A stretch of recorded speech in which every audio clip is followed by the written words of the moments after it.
I wanted to experience zero gravity floating around up there.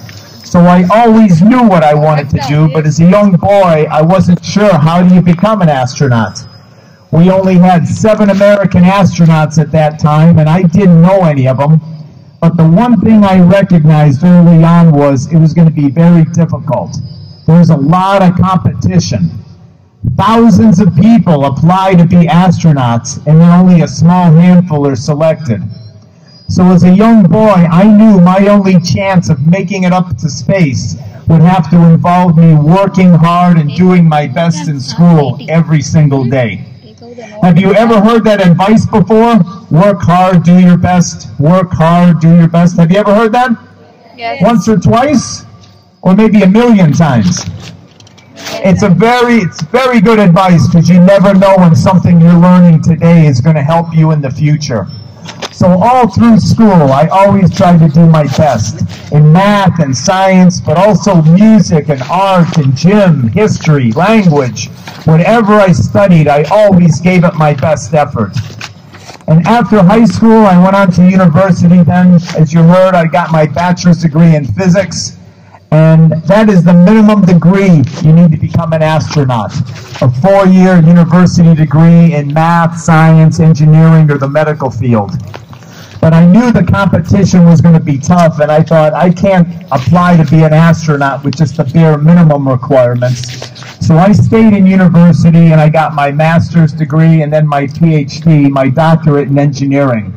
So after 9.5 years of college, I got out, and I took a job with a company called AT&T, Bell Laboratories, doing research work with them. And this was in the early 1980s, just when NASA was starting to launch the space shuttles, so my timing was perfect in all of this. NASA selects new groups of astronauts every 3 or 4 or 5 years. They'll pick a small group of 10, 15, or 20, depending on their needs. It was 2 years after I finished university, NASA put out that announcement that they needed new astronauts. I was all excited. I wrote to them. I got the application form. I carefully filled it out. I mailed it back in. And can you guess what happened? They said, no, thank you. We don't want you. I was surprised, but I didn't give up. 2 years later, there was another astronaut selection. I got another application form, filled it out, sent it in, and then that second time, they said, no, thank you. We don't want you. And at this point, I thought, my grandmother and I have the same chance of becoming an astronaut. That chance was 0. I wasn't even getting close in the competition. So I knew I needed to do more to get noticed by NASA. And being an engineer, what I did is I studied the data. I carefully looked into the backgrounds of the astronauts that were successful getting into the program, because I wanted to see, what do they have that I don't have? What am I missing? What background? What education? What experiences? And by studying that, I learned a few things. The first was, most of the astronauts that they were selecting already had some flying experience. It wasn't a requirement to be an astronaut, but it seemed to help a little bit. So I started taking flying lessons, and I got my pilot's license. Most of the astronauts they were selecting had some skydiving or parachuting experience. Again, it wasn't a requirement, but it seemed to help a little bit. So I learned to do that. I taught a university course. That seemed to be experience NASA was looking for. I learned to scuba dive.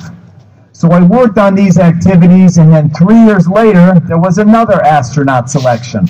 I sent my application in, and this time NASA called me up, and they invited me down to the NASA Johnson Space Center in Houston, Texas, for a week of medical testing and an interview. And out of the thousands of people that apply to be astronauts, NASA will select 100 individuals. They bring you to Houston, and you spend a week on a very thorough medical exam, and then there's a 1-hour interview. I passed all the medical tests. That all went very well. I went on to the interview, and that went very well. And at the end of my week there in Houston, I thought, boy, that couldn't have gone any better for me, and I was very hopeful. And I went back to my job and just sat there and waited to see, did I make it or not this time? And I was back at my job about a week or so when some of my friends started calling me up from across the United States. They called me up and they said, "Hey Don, the police have been calling about you." And let me tell you, if the police are ever calling about you, it's either really good or really bad, right? Yes. In this case, it was very good. NASA was doing a security background check on me, and they carefully looked into my background. Whatever city I lived in, they would go check the police records to see if I'd ever been in trouble. They went and met with all my former bosses. Every company that I worked for, they would go meet with my former bosses and ask them, what kind of worker was Don? Did he show up to work on time? How did he treat the customers? How did he treat the co-workers? And then they went up and down the streets in every neighborhood, wherever I lived, talking to neighbors, asking them, what could you tell us about Don? How did he treat people in the neighborhood? And when I heard this was going on, I thought, this is a great sign. I didn't think NASA could be doing this detailed security check on all 100 people they interviewed. I thought they must have selected their astronauts, and this is the final security check to make sure you're good to go before they announce the names. So I was quite excited at this point, and about 2 months later, I got the phone call from NASA. They called me up and said, Don, thank you very much for applying. We had a lot of good candidates. We did not select you, but good luck in the future. And I hung up that phone, and I was in shock. I was devastated. I thought I had made it in, but here for the third time, NASA said no. First time, no. Second time, no. Third time, they interviewed me and got to know me, but they still turned me down. So at this point, I thought it's time to give up on this silly dream of becoming an astronaut going into space. And I thought I would go to bed, get a good night's sleep, and then in the morning when I woke up, I would put together a new plan for my career that did not involve being an astronaut. I went to bed that night. The very next morning when I woke up, the very first thought that popped into my head was, I still want to be an astronaut. So I asked myself, are there any more of these little things that I can do to improve my background, to make myself a better candidate? And again, by studying who NASA was selecting, who they weren't selecting, I noticed that most of the people they were picking were individuals that were already working at the NASA Johnson Space Center in Houston. So when I noticed that, I quit my job. I drove down to Texas, Houston, Texas. I got a job as an engineer with NASA working on the space shuttle program. I did that for 3 years. Then there was another astronaut selection. And I sent my application in. I got called up for the medical testing and interviews once again, and that all went very well. And then it was about 3 months later, I got another phone call from NASA. And this time they called and said, Don, are you still interested in being an astronaut? Because we'd like to offer you the job. I said yes. I hung up the phone, and for the next 10 minutes, I was jumping up and down, yelling and screaming, because I knew I made it into the astronaut program. Thank you. I was 35 years old when I got that phone call, and I started a 4-year training program for my first flight. So the first time I made it to space, I was 39 years old. 39 years old for our students here today, that is pretty much an old man, right? Yes. Yes or no? Yes. But some of the careers you're going to pick, it's going to take time to get there. So my number one message to you is to never give up on your dream. You all have dreams for your future, big dreams and small dreams. It takes hard work to get there. It takes time to get there. But I encourage you, work hard every single day in school. Do your best in every subject. And never give up on your dream. And you can accomplish anything you want to in your lifetime, just like I was able to do. I was just an average student, but I had a big, big dream, and I would not let go of it. And I was willing to work hard to get there. My family came from I come from a very poor family. We didn't have a lot of money.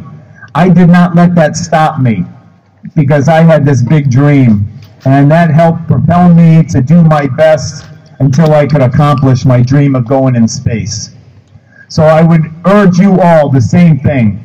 Work hard, do your best every day, and never, never give up on that dream that you hold inside. Whether you want to be a scientist, an astronaut, an engineer, whether you want to be a lawyer, a doctor, whatever you want to do, don't give up on that dream and you can accomplish it. And I went on to fly 4 times into space. My first flight was in July of 1994. 25 years ago, I first launched into space. And we get up early, they wake us up maybe 5 or 6 hours before the launch, and we have a special breakfast, then we get into our spacesuits, and then they take us out to the space shuttle, out to the rocket about 3 hours before liftoff. We take a lift up the side of the rocket, and there's a little bridge that we walk across to crawl inside. We have our spacesuits on. Before I get inside the shuttle, we put on a parachute, a helmet, and gloves, and crawl through the round hatch, and then there's people that help strap us into our seats. We're sitting in seats similar to what you're sitting in here today, but we're actually laying down on our back. So it'd be like taking your chair today, laying it backwards, and laying on your back, and that is how we strap into our seats. We've got shoulder harnesses and seat belts. They strap us in good and tight, because there's a lot of shaking and vibration during launch. You don't want to bounce out of your seat and hurt yourself or damage any equipment, so we strap in good and tight. Once all the astronauts are inside the space shuttle, and on my first flight we had 7 astronauts on that mission, then they close that side door and everybody moves away from us about 5 kilometers. And it gets very quiet inside the space shuttle up until 6 seconds before liftoff. At that point, 3 big engines at the tail of the shuttle start coming up to full power. We're still physically bolted down to the launch pad at that point. The computers check everything, and once the computers say those 3 engines look good, then we light 2 huge side rockets. They're called solid rocket boosters. And the second they light, boom, immediately you take off. And laying on my back in my seat, I could hear the roar of the engines. I could feel all the shaking and vibration going on. And right at the moment of liftoff, I felt a push in my back. And it felt to me just like somebody had their hand in the middle of my back and that they were just pushing me up into the sky. And that's what the space shuttle's doing, literally pushing us, tossing us up on the air. On my first mission, I told you I was 39 years old. I could hear the roar of the engines, and when I felt that push in my back, and I knew I was taking off, I was heading to space after dreaming about this my whole life. I had my helmet on, the visor was down, nobody in the world could hear me, and I was screaming inside my helmet, yelling, "Go! Go!" I was just so excited, because here was the dream of my life taking place right in front of my own eyes. It was an exciting moment for us. So we launched from the Kennedy Space Center in southern Florida on the East Coast, right next to the Atlantic Ocean. 8.5 minutes later, the engine shut down. It's perfectly quiet, and we're in space. It only takes 8.5 minutes to get to space. That was always amazing to me. I bet it took most of you 8.5 minutes to get from your classroom to the field here today. Or it takes you longer than 8.5 minutes just to get to school. But in that short period of time, you could end up being 300 kilometers above the Earth. And at this point, we're traveling at a speed of 28,000 kilometers an hour. That turns out to be 7 kilometers a second. So imagine how fast you could get home today if you could travel 7 kilometers a second. Most of you would be home within 1 or 2 seconds. If you live far from here, maybe it would take 3 or 4 or 5 seconds to get home. And we go so fast that we orbit the Earth every hour and a half. As soon as you get to space, you unfasten your seatbelt and you can float out of your seat and you're in a world of zero gravity. And we don't walk around in space like we do here on Earth. All in space to move around, it just takes a little push with your finger and you go sailing through the air like Superman or Superwoman. And you'll keep sailing until you hit a wall or until you reach out to stop your motion. If you like doing somersaults, you can start flipping in the air. And you go round and round all day until you get tired and you reach out to stop yourself. So what do you think? Does it sound like fun up there? we have a lot of fun floating around in space. And in space, there's no up or down. I think we pretty much agree what direction is up and which direction is down, but in space, there is no up or down. And you know, here on Earth, if you stand on your head, all the blood rushes to your head because of gravity. But that doesn't happen in space. You go upside down, you feel totally normal. And in space, wherever your head is pointed, that direction is up for you. Wherever your feet are pointed, that's down. So you never feel like you're upside down in space. It's everybody else in the room. And when I got to space and floated out of my seat, one of the first things I did, I floated to the window to look back at planet Earth. And it was an incredible sight. I had seen many images of the Earth taken from space before. I had seen the movies that the astronauts took of our planet. So I thought, when I look out the window, I know what to expect. I've seen all those pictures. But when I got to the window, it wasn't anything like I had seen in the pictures. I looked out the window and I gasped. I went, oh, wow, look how beautiful it is. And every astronaut, the first time they go to the window and they look back and see our beautiful planet, you'll hear that gasp, oh, like that. It's just more beautiful than you've ever seen. And a few things struck me. The first was how black the sky is in space. Even in the sunlight, the sky is pitch black. And it's a darker black color than I've ever seen before. I've been in caves where we all shut off our lights and it's pitch black. But the sky in black is a darker black color than I've ever seen. It almost had a velvety texture to it. It looked to me like it was glowing black out there. And coming right along the edge of the Earth, right up to that blackness, was a paper-thin blue line going around the Earth. And that blue line that I was looking at is our atmosphere. On a nice sunny day like we have today, we look up at that blue sky and it looks like it goes on forever and ever. From space, we see the atmosphere edge on. And it looks just, very paper-thin. And most of the air protecting us here on planet Earth is in that first 20 or 30 kilometers. And that's about it, which is why when we pollute the air, it can have such a major impact on our planet. So every single astronaut, when you go to space, you see the black sky, you see our paper-thin atmosphere, and every astronaut is changed inside. It changes how you view our planet. The Earth is a very fragile planet that we live on. And I've seen things that were going on in South America. We were burning the rainforest 25 years ago, and we've got big forest fires burning there right now in Brazil. And from space, nearly the entire continent of South America was under smoke from the cutting and burning of the rainforest. And I had heard we were doing it, but to see it with my own eyes, an entire continent under smoke, that was very moving. And it made me realize what we do in one part of the planet affects not just that one area, but an entire continent and probably the entire planet Earth. I also saw huge dust storms coming off the Sahara Desert, and that brown dust was carried nearly all the way across the Atlantic Ocean, almost to the United States. And so I saw some of these global processes going on, where dust carries from one continent to another, and you realize that we are all connected. All of our continents, all of Earth is connected. Earth is really one spaceship here.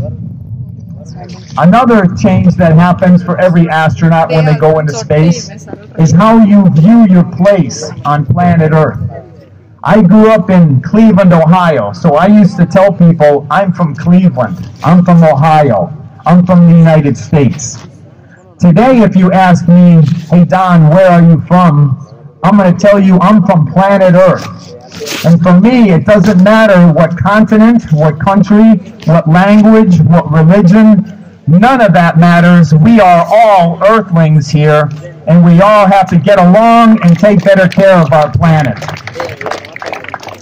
And every single astronaut, and there have been about 600 people who have gone to space, they would come back and tell you those two things. Earth is fragile, and we are all Earthlings. You really look at everything on this planet in the scope of all of us together. on spaceship Earth. I got to do a lot of science experiments when I was in space. And one of the main reasons we went up to space was to study science, to look at different effects and see how zero gravity in space affects them. We grew plants in space. Growing plants, it's easy here on Earth. The roots grow down because of gravity. In space, without gravity, the roots will grow in all kind of crazy directions. So we're still learning how to successfully grow plants up in space, and the scientists are researching that to learn more about it. It's going to be very important for when we go to the moon and go on to Mars that we be able to grow crops so that we can provide some of our own food when we're far, far from Earth. We also do experiments looking at how fires burn. A candle flame comes up to a point here on Earth because hot air rises and it draws the flame up to a point.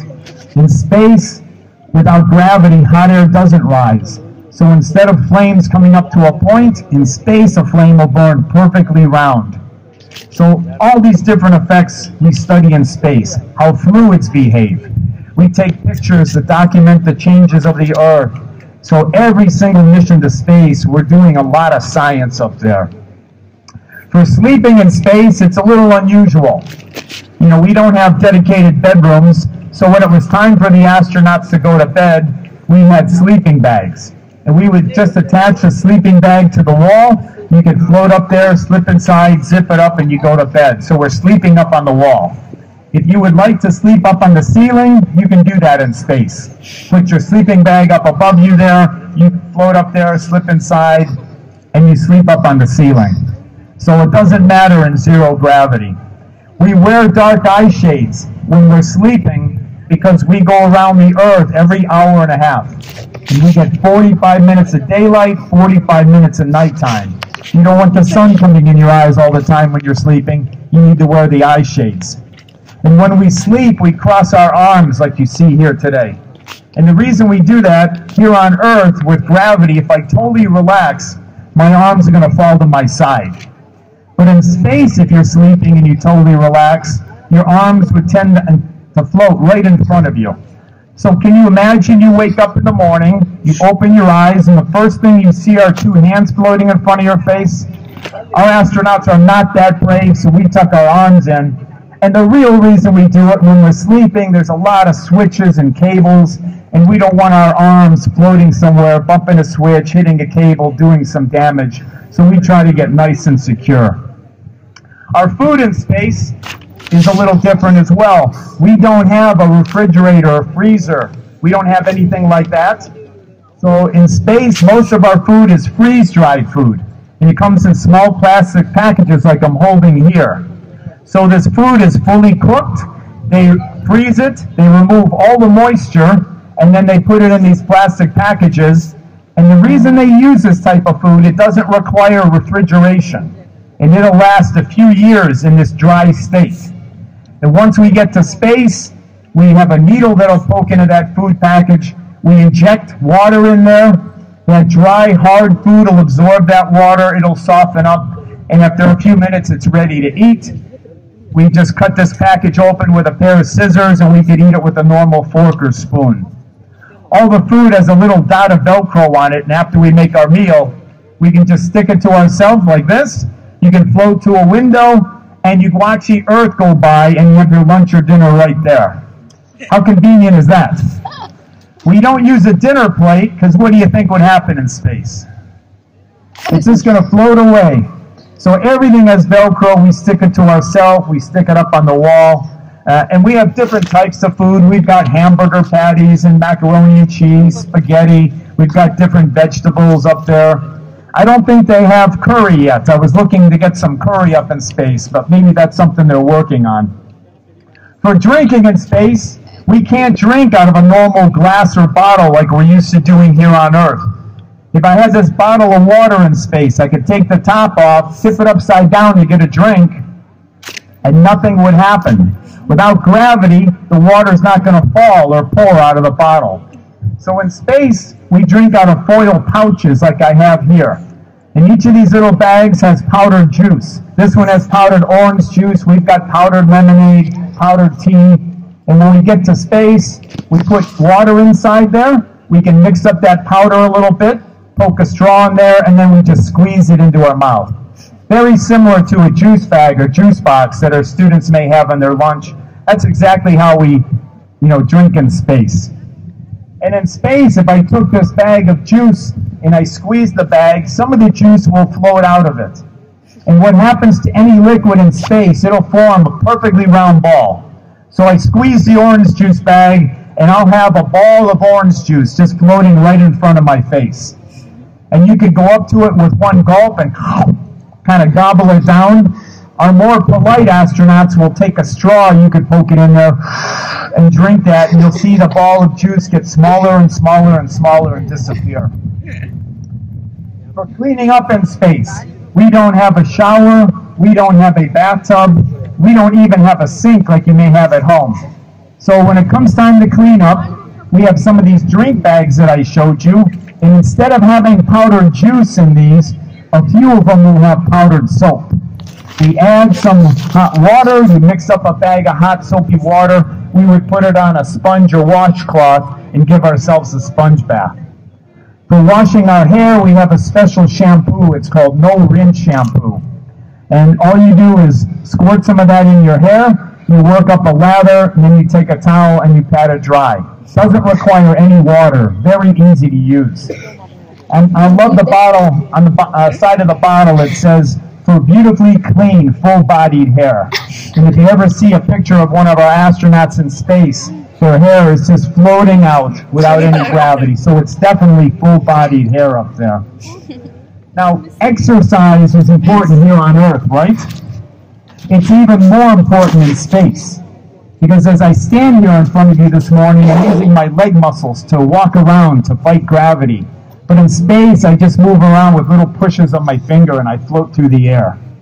And everything is weightless in space. I can lift this podium with one finger in space.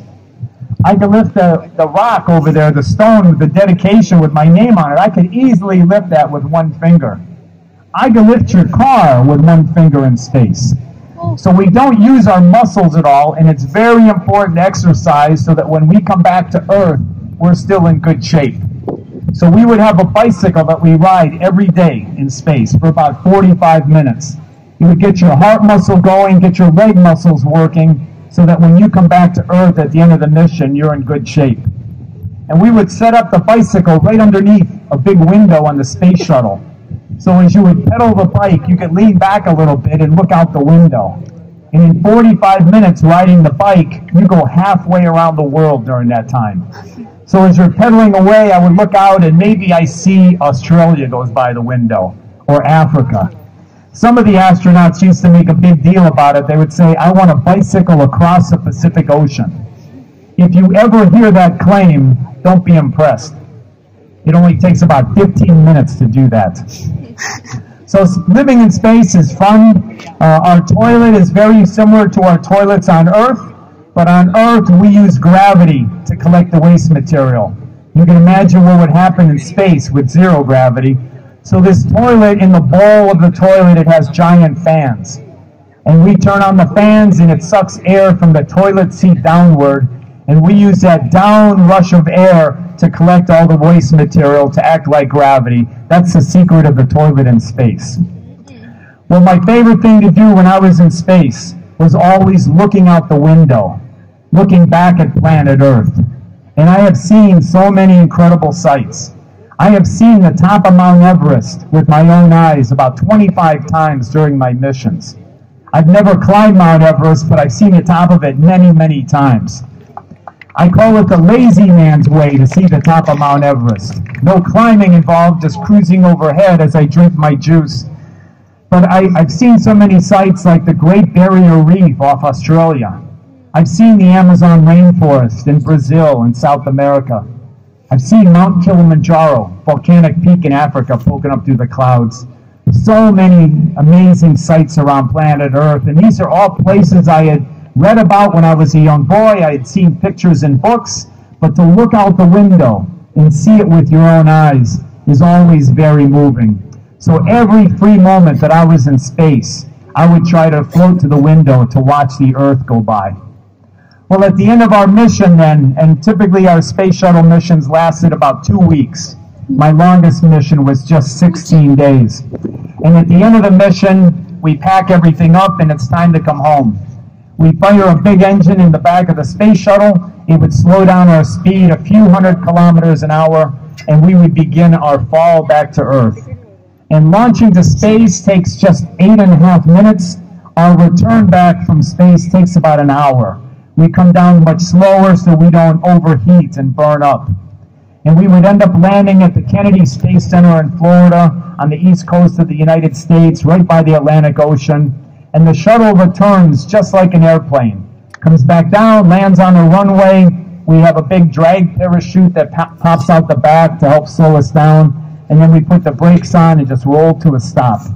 And we just sit in our seats and we wait for them to open the hatch so we can get out.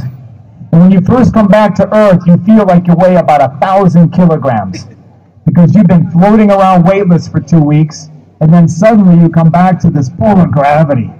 And it felt so heavy for me. My arms were heavy, my legs were heavy, I was a little dizzy when I got back. And it took a day or so for the dizziness to go away, maybe a week or so to get your muscle strength back, and then you're pretty much back to normal. And as soon as I landed on my first flight, I knew I wanted to do this again. You know, as soon as we landed, I thought, wow, that was incredible. I don't want to just do this once in my life. I wanted to try to do it as many times as I could, and I went on to fly a total of 4 missions. So the space shuttles today are all retired. We have them in museums. And what NASA is doing today, they're building a new spacecraft called the Space Launch System, SLS. And this will be the biggest, most powerful rocket ever launched. And the first test launch of this rocket is 1 year away. They're going to launch it from the Kennedy Space Center in Florida. They're going to send it to the moon. It'll be unmanned, so no astronauts on board. It'll orbit the moon for about 2 weeks and then come back to Earth. And if everything works well on that mission, we're going to put astronauts on the very next flight and send them to the moon. So 1 year from now, we test the rocket. 3 years from now, we send astronauts in orbit around the moon. And 5 years from now, we're going to land 2 astronauts on the surface of Mars. And where we're going to land them on Mars is at the South Pole. I'm sorry, on the moon. We're going to land them on the moon, and we're going to land them at the South Pole of the moon. And the reason that's of great interest is we think there's ice down at the South Pole in areas that don't get a lot of sunlight to melt and evaporate the ice. So that's very important. From ice, we can get water. From water, we can get hydrogen and oxygen. Oxygen to breathe, and hydrogen and oxygen are great rocket fuels. So the South Pole of the moon is of great, great interest for NASA in future exploration. And it's why it's so important that when you land Chandrayaan-2 on September 7th here, all of NASA, all of the world is going to have great interest in that. That will be the very first spacecraft to land at the South Pole of the moon, and it will be a major accomplishment. And I was 14 years old when Neil Armstrong landed on the moon, and I sat this close to the television and I watched that day. Next week, when Chandrayaan-2 lands on the moon, I'm going to be this close to my computer watching that event and cheering on India and the whole team at ISRO that's about to accomplish this great feat. So give them a round of applause, and we wish them great success. So after we send astronauts to the moon, we're thinking about going on to Mars. And trips to Mars are maybe 20 years in the future. It's very expensive to go to Mars. We need to develop new technology that we're working on today. But we plan on sending astronauts to Mars in 20 years from now. And those astronauts that are going to Mars, it's not me, it's not Sunita Williams. We're both too old to go to Mars. I'm 64, in 20 years I'll be 84. NASA's not sending me to Mars. So I'm too old to go to Mars. Your parents are too old to go to Mars. This one I'm going to whisper. I ask you to be quiet so you can hear this. And please don't tell your teachers this. But your teachers are too old to go to Mars. Don't say anything. But you are the perfect age. We call you the Mars generation. And it'll be somebody here to be that first human to set foot on Mars. And I just read in the paper on Monday that 14 citizens of India are going over to Russia to train at the Cosmonaut Training Center outside of Moscow in Star City. I worked there for 2 years and trained there myself. India is sending 14 candidates to train for space. They will be selecting 4 Indian astronauts. And just in 2022, 3 years from now, they hope to launch that first Indian on an Indian-built rocket in an Indian-built capsule, and that will be an amazing accomplishment. So Mars is within your future here. Anybody here interested in going to Mars? Yes. We're going to get their names here. Hey, I just want to say it's been great speaking with you. Again, an incredible honor for me to be at this great institute here today. I wish you all great success in the future, and do not give up on your dreams. Thank you very much.